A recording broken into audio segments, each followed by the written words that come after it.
बहुत सारे लोगों को ये लगता है कि लोगों के साथ वो सही करते हैं और लोग उनके साथ गलत करते हैं। वो हमेशा भलाई करते हैं और लोग उनके साथ दुर्व्यवहार करते हैं, लोग पीठ पीछे बुराई करते हैं। उनको लगता है कि वो बड़ी मेहनत करके उनको सुखी रखना चाहते हैं, खुश रखना चाहते हैं, लेकिन वो कोई ऐसी बात कह देते हैं जिससे पूरा दिन खराब चला जाता है। पीछे से जाके बोलते हैं कि मैं सही नहीं हूं, मैं ठीक नहीं हूं।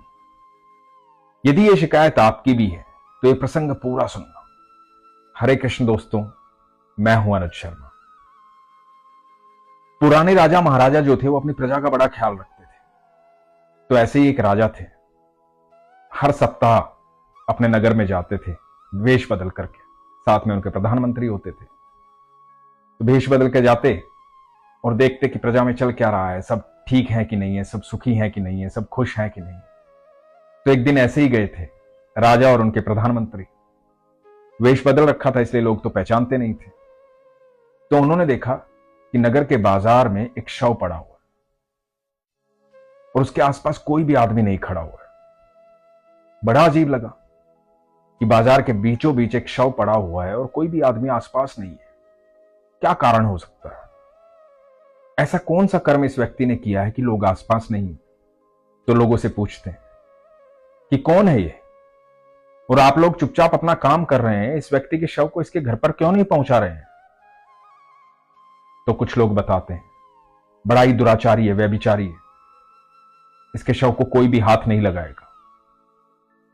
तो राजा पूछते हैं कि क्या दुराचार किया, क्या व्यभिचार किया? तो लोग बोलते हैं कि शराबी है, बहुत शराब पीता है, व्यभिचारी है, वेश्या के पास जाता है, ऐसे व्यक्ति की समाज में कोई जगह नहीं, ऐसे व्यक्ति को हम पसंद नहीं करते, इसलिए कोई भी उसके शव को हाथ नहीं लगा रहा है। राजा को लगता है कि मेरे साम्राज्य का एक व्यक्ति मरने के बाद इस तरह से बाजार के बीचों बीच पड़ा है, कोई व्यक्ति हाथ नहीं लगा रहा है, ये तो बड़ी गलत बात है। चाहे वो व्यक्ति कैसा भी था और उसके कर्म कैसे भी थे, मृत्यु पश्चात तो सबको उसके किए कर्म भूल जाने चाहिए, उसका अंतिम संस्कार ढंग से करना चाहिए, क्योंकि ये हमारा कर्म है। उसके कर्म तो खत्म हो गए उसकी मृत्यु के साथ, लेकिन उसकी वजह से हम अपना कर्म क्यों बिगाड़ रहे हैं? ये तो गलत है। और अक्सर ऐसा होता है दोस्तों कि आपके अंदर वो लोग दोष निकालते हैं जो खुद दोषी होते हैं। बस उनके जो दोष होते हैं उनकी परिभाषाएं अलग होती हैं और आपके दोष की परिभाषा अलग होती है। हर व्यक्ति को यह लगता है कि मैं सही हूं, दूसरा गलत है। तो सारे समाज को भी यही लग रहा था कि वो लोग सारे सही हैं, उन्होंने जिंदगी में कोई पाप नहीं किया। पर इस व्यक्ति ने पाप किया। पाप समझना चाहिए हर उस चीज को जिससे आपको गिल्ट होता है, और जब आप गिल्ट की पराकाष्ठा पर पहुंच जाते हैं, आपको गिल्ट होना बंद हो जाता है, आपको ये महसूस होना बंद हो जाता है कि आप पाप कर रहे हैं, तो आप सच में दुराचारी और व्यभिचारी और पापी हो जाते हैं। राजा को बड़ा दुख हुआ इस बात का। तो राजा को लगा कि ठीक है, समाज का कोई व्यक्ति नहीं सुन रहा तो कोई बात नहीं, हमें कौन पहचानता है, मैं अपने कर्म क्यों खराब करूं। तो अपने प्रधानमंत्री से कहा कि चलो इनका पता पूछो, हम इनको इनके घर पर लेकर जाते हैं। तो राजा और प्रधानमंत्री उस व्यक्ति के शव को उठा करके उसके घर पर लेकर गए। जब घर पर लेकर गए तो पत्नी ने दरवाजा खोला। पत्नी पहले तो बहुत रोई, बिलख बिलख कर रोई, बहुत दुखी हुई। तो राजा ने कहा कि आपके दुख को हम समझ सकते हैं, लेकिन एक बात आपसे पूछना चाहते हैं। पत्नी ने कहा कि जी बोलिए। तो राजा ने कहा कि कोई भी व्यक्ति आपके पति के शव को हाथ नहीं लगाना चाहता था, कोई भी व्यक्ति इनके आसपास नहीं आना चाहता था। इनकी मृत्यु काफी देर पहले हो गई थी, हमें पता लगा तो हम उठा कर लाए। तो पत्नी ने कहा कि हां, मैं समझ सकती हूं, क्योंकि मेरे पति बहुत अच्छे इंसान थे, उन्होंने पूरी जिंदगी अच्छे कर्म किए, इसलिए कोई भी उनके नजदीक नहीं आना चाहता था, कोई भी उनके शव को उठाना नहीं चाहता था। राजा ने कहा कि सब लोग तो ये कह रहे थे कि ये दुराचारी है, व्यभिचारी है, और आप कह रहे हैं कि इन्होंने अच्छे कर्म किए थे।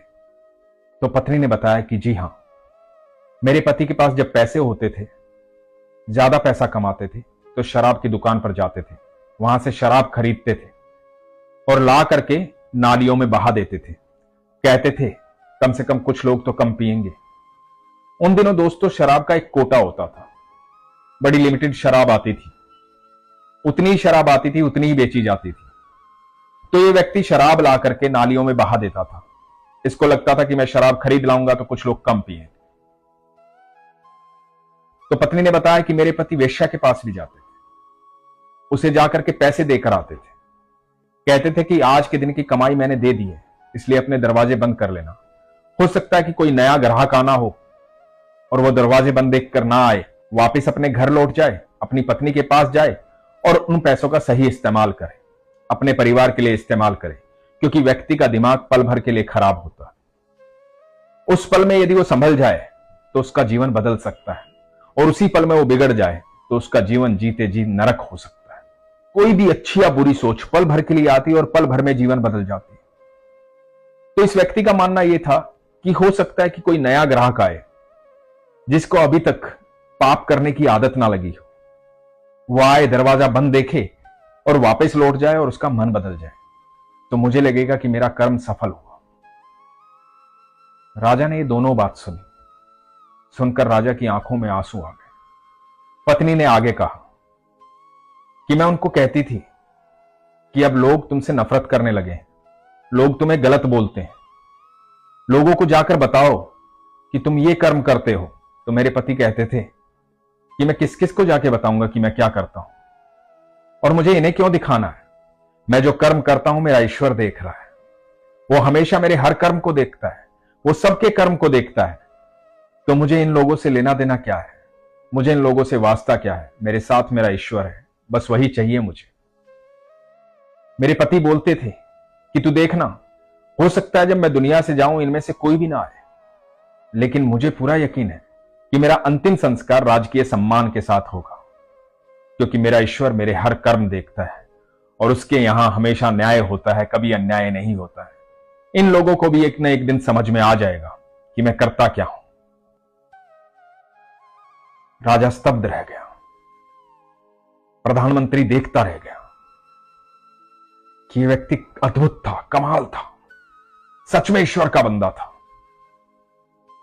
राजा ने अपना वेश बदला, दाढ़ी निकाली, मूछ निकाली और उसकी पत्नी को बोला कि आपका पति सही कहता था, मैं इस देश का राजा हूं और यह प्रधानमंत्री। आपके पति का अंतिम संस्कार राजकीय सम्मान के साथ होगा। उनके कर्म कोई देखे ना देखे, लेकिन ईश्वर देखता था, इसीलिए हम यहां आ पाए। ईश्वर सबके कर्म देखते हैं। और उस व्यक्ति का अंतिम संस्कार राजकीय सम्मान के साथ हुआ। वही लोग जो नफरत करते थे वही उसकी जय जयकार कर रहे थे। दोस्तों, आप सिर्फ अपने कर्म पे ध्यान दो। किसी के बारे में बुरा बोल के अपना कर्म क्यों बिगाड़ते हो?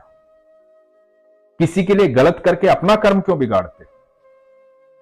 क्योंकि आप इस बात से बिल्कुल भी अनभिज्ञ नहीं है कि आपके कर्म को ईश्वर नहीं देख रहा है। आप जानते हैं ईश्वर आपके हर कर्म को देख रहा है।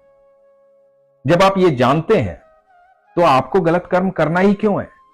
लोग आपको गालियां देंगे, मारेंगे, गुस्सा करेंगे, कुछ भी करेंगे, वो उनके कर्म है। आप अपने कर्म में विश्वास रखिए। आपके कर्म आपका ईश्वर देखता है। आज नहीं तो कल, कल नहीं तो परसों सबको समझ में आ जाएगा कि आप कौन है। हमें किसी को कुछ समझाने की जरूरत नहीं है, किसी को सफाई देने की जरूरत नहीं है कि हम सही है या गलत है। हमें किसी से बताने की जरूरत नहीं है कि मैंने तुम्हारे लिए ये किया है, ये किया है, ये किया है। कोई जरूरत नहीं है। सिर्फ अपने कर्म पर, अपनी ईमानदारी पर ध्यान दें। ठाकुर सबको देख रहे हैं, ईश्वर सबको जानते हैं कि आपके किए हुए कर्म एक दिन सबको दिखाई देंगे। हमेशा निश्चिंत रहें, खुश रहें, प्रसन्न रहें, और आप जो करते आए हैं ना, दूसरों को खुश, दूसरों को सुखी, दूसरों की भलाई, वो निरंतर करते रहें। सच बता रहा हूं, आप जो खजाना जोड़ रहे हैं वो इतना बड़ा हो जाएगा, इतना बड़ा हो जाएगा कि आपके कर्मों का हिसाब इतना प्यारा होगा, इतना खूबसूरत होगा कि आपके जीवन में आपको ये महसूस होगा, आभास होगा कि आप साधारण नहीं हैं। धीरे धीरे आप असाधारण हो जाएंगे, आप ईश्वर के बच्चे हो जाएंगे, ईश्वर के करीब चले जाएंगे। आपको दुनिया का ख्याल इसलिए रखना है क्योंकि आपको हमेशा यह आभास होना चाहिए कि ये दुनिया आपके पिता ने बनाई है, ईश्वर ने बनाई है, पूरी दुनिया मेरी है। हमेशा अपने विश्वास को मजबूत रखें, अपना ख्याल रखें। हरे कृष्ण।